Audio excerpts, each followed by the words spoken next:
Mr. Speaker. Mr. Speaker, I rise not as a person from a state that was directly affected, because my state of Pennsylvania, while impacted, nowhere near the devastation of that which I saw in New York and New Jersey and parts of Connecticut. In fact, I was in New York a week ago in an elevator and met a man who was telling me how happy he was that he finally had a chance to get out of the pickup truck that he had been sleeping in since the storm.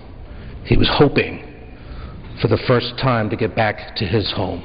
His story is just one of hundreds of thousands through this devastated region. We have stepped up for our neighbors in other parts of our country because these acts of nature are larger than any individual. We must be larger than that. Support the ability to give that support to those in this time of need.